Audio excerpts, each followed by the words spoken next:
The Atlantic coast of Argentina is a haven for the endangered southern right whale. The waters surrounding Peninsula Valdez are a nursing ground for one of the largest remaining populations of this species. La ballena franca austral se distribuye en el hemisferio sur. Existen 3 poblaciones cuyas áreas de cría se encuentran en las costas de América del Sur, Sudáfrica y Australia. El doctor Mariano Cironi es biólogo y pasa varios meses al año estudiando el comportamiento de las ballenas francas en Península Valdez. Las ballenas francas pertenecen al orden Cetácea, que incluye las ballenas, delfines y marsopas. En la actualidad hay 86 especies reconocidas de cetáceos que viven en los mares del mundo y también en algunos ríos. Estas 86 especies a su vez están divididas en 2 subórdenes. Las ballenas barbadas, llamadas misticetos, como la ballena franca, la ballena azul y la ballena gris, y las cetáceos dentados, llamados odontocetos, como el cachalote, la orca y las demás especies de delfines y marsopas. Todos los cetáceos son mamíferos acuáticos. Las ballenas más primitivas que se conocen aparecieron hace unos 50 millones de años. Como todos los mamíferos, los cetáceos tienen sangre caliente, respiran aire y dan a luz a una única cría a la que alimentan con leche. También tienen pelos, aunque escasos, en la zona de los labios y la barbilla. La ballena franca austral es un cetáceo barbado de gran tamaño. Ha sufrido muchas adaptaciones desde que se diferenció de sus mamíferos terrestres ancestrales. Una gruesa capa de grasa reemplaza el pelaje para ayudar a mantener la temperatura corporal. En las ballenas francas, esta capa puede llegar a tener medio metro de espesor en algunos lugares. En el curso de la evolución, los espiráculos se desplazaron desde la punta del hocico a la parte superior del cráneo, lo cual facilita la respiración en la superficie del agua.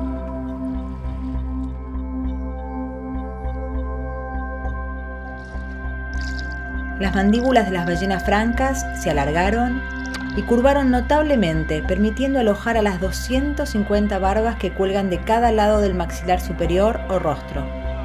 Las ballenas francas se alimentan nadando lentamente con la boca abierta, usando sus barbas que pueden medir casi 2 metros de largo para filtrar krill y copépodos del mar. Durante el verano, una ballena franca puede comer hasta 2 toneladas de plancton por día. Las extremidades anteriores se transformaron en aletas grandes y con forma de remo ancho, que las ballenas utilizan para dirigir el rumbo y estabilizarse durante la natación. Es interesante que estas aletas mantengan los huesos de la muñeca y los dedos, indicando que estos mamíferos marinos alguna vez vivieron en la tierra. Las extremidades posteriores desaparecieron. En su lugar, las ballenas tienen una aleta caudal grande, poderosa y sin esqueleto, aplanada horizontalmente y que se mueve de arriba hacia abajo, empujando a las ballenas hacia adelante durante la natación. Al contrario de la mayoría de los cetáceos, estas ballenas tienen una espalda ancha y plana sin aleta dorsal.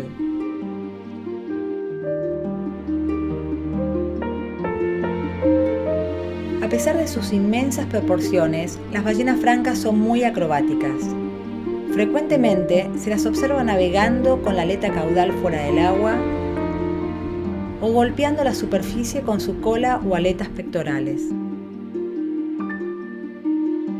Lo que es más sorprendente aún es que las ballenas francas saltan regularmente.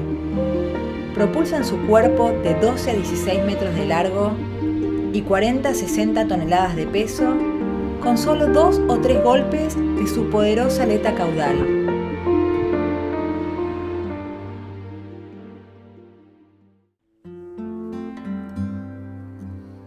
Las ballenas francas tienen en sus cabezas parches de piel engrosada o callosidades, que son una característica única de esta especie. Las callosidades están cubiertas de pequeños crustáceos llamados ciámidos, que viven toda su vida sobre el cuerpo de las ballenas y dan a las callosidades su coloración blanquecina. Los investigadores han descubierto que estas pequeñas criaturas pueden revelar datos sorprendentes sobre la historia de vida y la evolución de las ballenas francas. La mayoría de los científicos coinciden en que hay 3 especies de ballenas francas. Una en el Pacífico Norte, una en el Atlántico Norte y otra en el Hemisferio Sur, distribuida en la región austral de los océanos Atlántico, Pacífico e Índico. Las ballenas son animales con poblaciones relativamente pequeñas y muy longevos, lo que dificulta a los científicos la tarea de construir árboles genealógicos. Una pregunta interesante es, ¿cuándo se separaron las 3 especies de ballenas francas desde una especie común?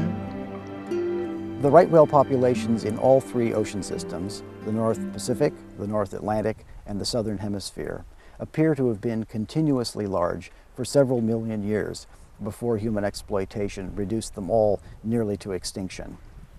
They also seem to have been separated with little or no migration across the equator since about 5 million years ago. So even though all right whales look more or less identical to us, they really are different species. And in fact, they have been separated for about the same amount of time as humans and chimpanzees. La reducción de las poblaciones de ballenas francas comenzó en el siglo XII, cuando los balleneros vascos descubrieron que podían aproximarse fácilmente a estos enormes animales, de movimientos lentos, que flotaban al morir y que producían grandes cantidades de aceite. Fueron llamadas ballenas francas o ballenas correctas porque eran las ballenas correctas para matar. Es triste pensar que en el pasado decenas de miles de estos animales fueron cazados sin remordimientos.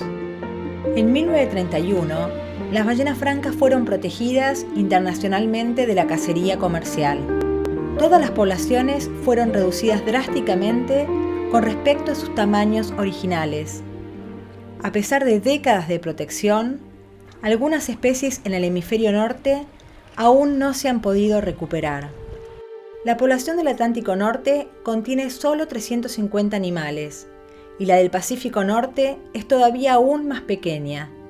Afortunadamente, las poblaciones de ballenas francas australes se están recuperando. La población de Península Valdés también está creciendo al 6.8% anual y con una estimación de unos 5.000 animales para el año 2006, esta población sigue siendo todavía menos del 20% de lo que era antes de la cacería comercial.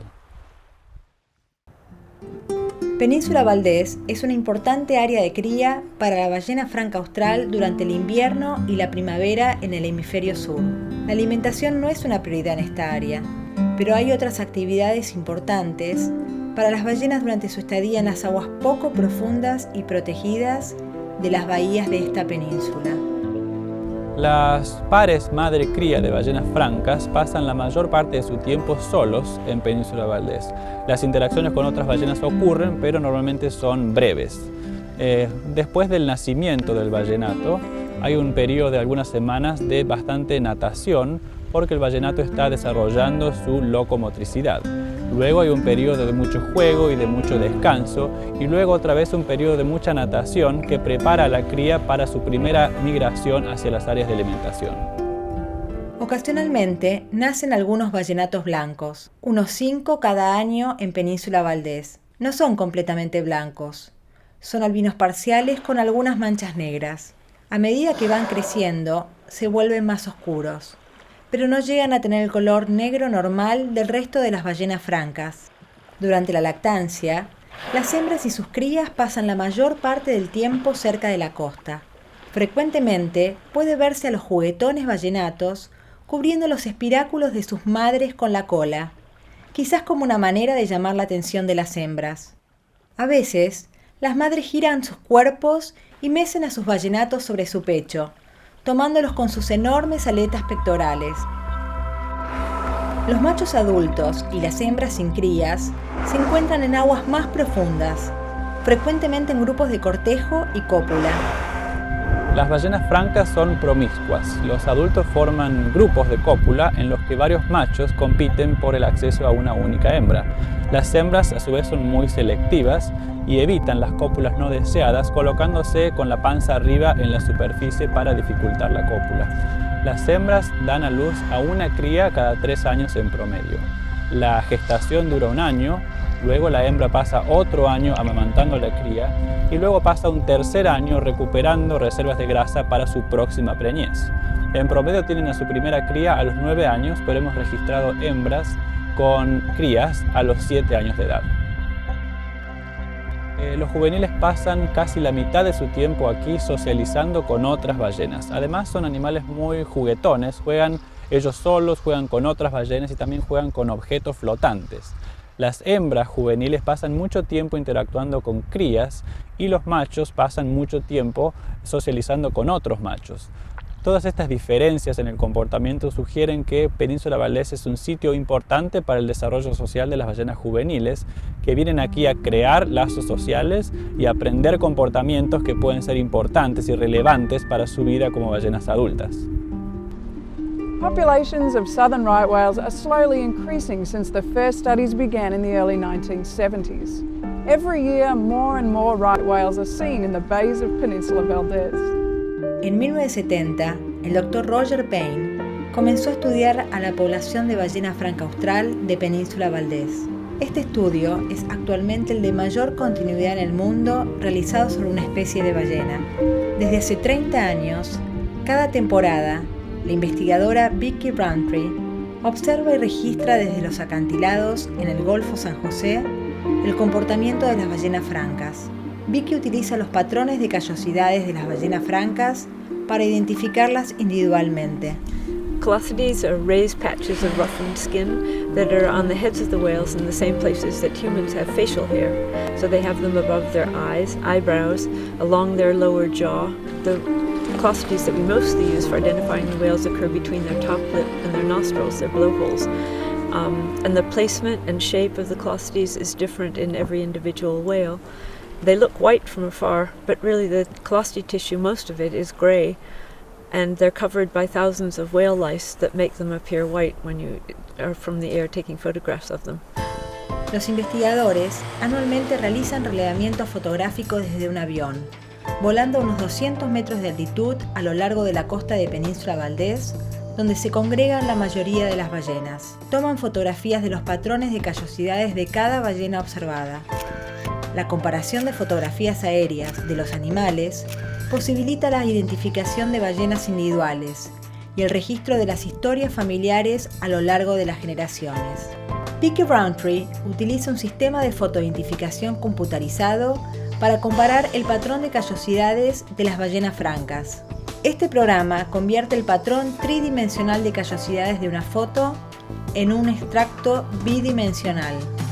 Esta es una manera eficiente de comparar un catálogo que contiene miles de fotografías de más de 1.800 individuos conocidos que visitan Península Valdés.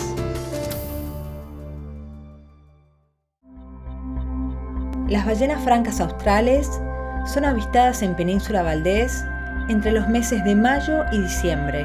Cada año migran entre áreas de alimentación y cría distantes entre sí. ¿Dónde van las ballenas francas cuando abandonan la Península Valdés en diciembre? Esto es aún incierto. Los científicos están tratando de localizar exactamente a dónde van las ballenas para alimentarse.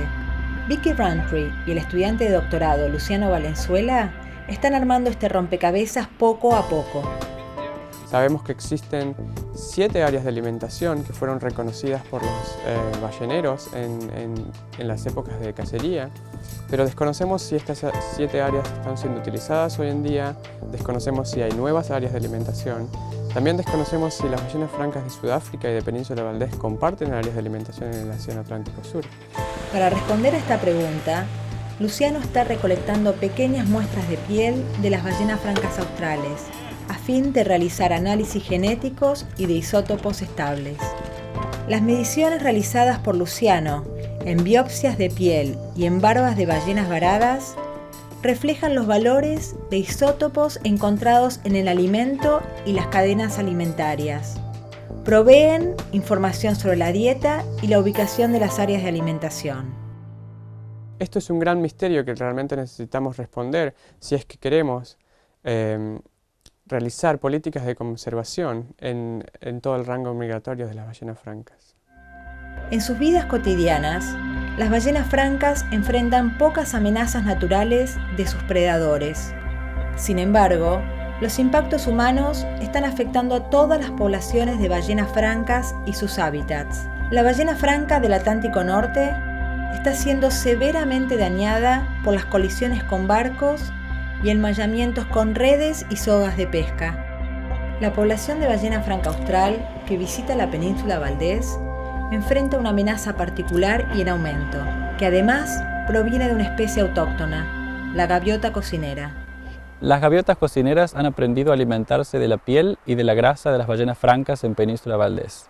Las gaviotas se posan sobre la espalda de las ballenas y picotean sobre heridas abiertas comiendo la grasa.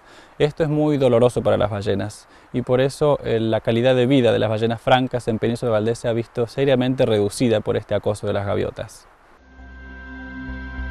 Como resultado de la disponibilidad de alimento en los basurales y en los desechos de las industrias pesqueras, la población de gaviotas ha aumentado significativamente en las últimas décadas. Esto ha generado un conflicto entre las gaviotas y las ballenas francas en esta región. Los ataques de las gaviotas cocineras afectan el comportamiento normal de las ballenas porque interrumpen el amamantamiento, reducen el tiempo de descanso y también incrementan la velocidad de natación porque las ballenas tienen que escapar de los ataques de las gaviotas. Y todo esto está incrementando el gasto de energía de las ballenas en un lugar donde hay muy poco alimento para recuperar reservas de grasa y durante un momento de su ciclo reproductivo que es muy sensible, que es la reproducción, la cría y el amamantamiento de los ballenatos recién nacidos.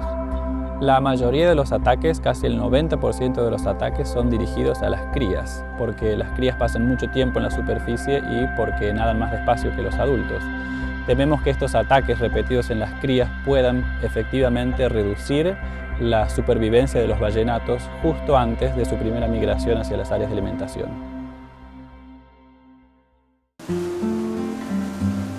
El avistaje de ballenas es una de las actividades turísticas basadas en la naturaleza que más rápido está creciendo.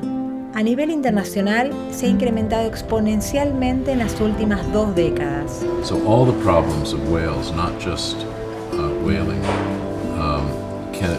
start to be addressed once people really care about the animals. And there's no better way that we know of yet than whale watching to get people deeply interested in whales. What it leads to is communities really caring about whales and marine life in the ocean so that they have an invested interest in what happens. La población de ballena franca austral de Península Valdés mantiene una de las industrias de avistaje más antiguas y grandes del hemisferio sur. Entre 1991 y 2004, el número de turistas que realizaron el avistaje de ballenas en el área natural protegida Península Valdés se incrementó un 450%. Cada año, más de 1000 ballenas francas vienen a Península Valdés entre los meses de mayo y diciembre. Alrededor de 100.000 turistas participan en excursiones de avistaje, contribuyendo a una industria que ha sido estimada en $16 millones anuales.